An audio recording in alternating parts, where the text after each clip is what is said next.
So today we're finally finishing off our ancient civilization tiles that you guys have made out of clay. And if you hear it, it sounds completely different to when it was just clay. Now it's been in the kiln, which is a big oven, it's been fired, and it's come out like a plate, really hard. If you drop it, what will happen? It will smash. So you have to be really careful not to drop or bang your tile on the table because it will break. If some of your tiles have got little parts that have broken off, maybe you didn't join them properly when you were in your classroom. But it's okay, we're going to finish our tiles today. And if you can see another, this is also ceramic, this is also made of clay, but I've kind of made it look like it's come out of the earth, like we've dug it up at some ancient excavation camp and we've dug it up and it's now an ancient artifact.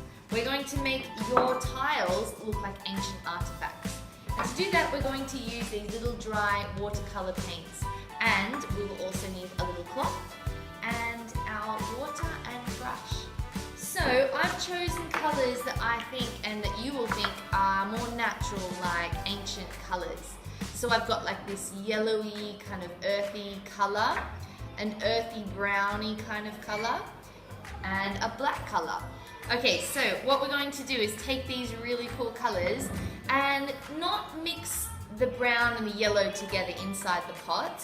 We're going to mix them onto our tile. So we need to dip our brush in the water, we need to wipe it and tap it. Not tap it so you break the plastic, but dip it, wipe it, tap it, and then you can start to take what color you like and gently, carefully, don't push too hard, swirl it inside the pot. So we dip it, wipe it, tap it, and then you swirl it really gently. These are very big brushes. And we use a technique called dabbing, which some people think it's a dance, don't they? But this is a dabbing technique that you need to dab the paint onto and inside every little crack. That's really important. And you can see it almost dries instantly. This kind of paint absorbs into the tiny little holes inside the tile that you can't see.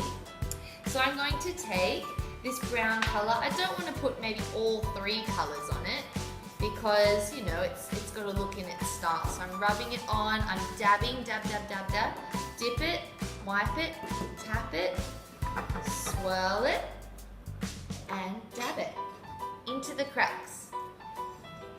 Into the cracks.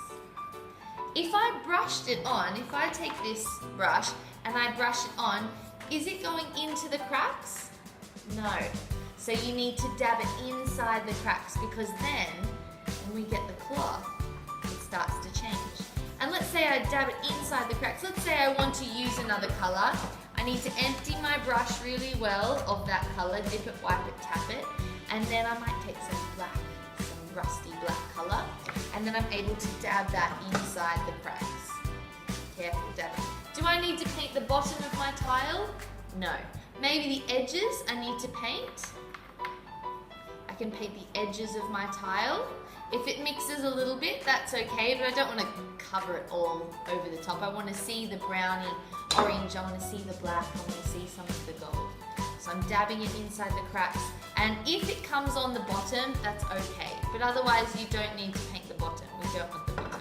So I'm going to dip it, wipe it, tap it, swirl it, and then dab it onto the tile.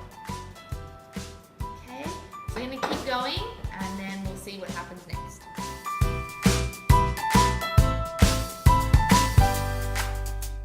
Alright, so now you can see I have finished my tile. It's completely covered on the edges, not the bottom, but on all the edges and also on top, all around the cracks, all around the little features that you've added. Once I've done that, I'm going to take my cloth and I'm going to dip it inside my water pot. Now you don't want to spill it out, you might want to do this in a sink or a bucket, but you want to squeeze out the water and it's damp. That's a damp cloth. Damp means it's slightly wet. Taking your tile, you need to then, and people think, why am I doing this? But you need to rub back or rub off all that paint. because we want the paint to be shown inside the cracks. Okay, so I actually thought it was better to get a bucket, and maybe you'll get your cloth inside the bucket, squeeze it out. Okay, am I going to take this and then drag all that water over the table and over the floor? No, so I'm going to squeeze it inside the container, shake it out. This is nice and wet. Then I'm able to start rubbing off the color. And what you'll notice is that this paint is going to start disappearing, and underneath you're left with all the cracks and the colors. So we can rub it off, dip it, squeeze it out, and start rubbing.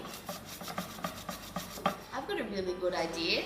You might want to, if it's hard to start rubbing because the cloth kind of moves a bit, once you put it in the water and squeeze it out, you can fold it over in half, and then you can put your finger inside it and you can rub nice and firm with your finger. Can you see a difference already?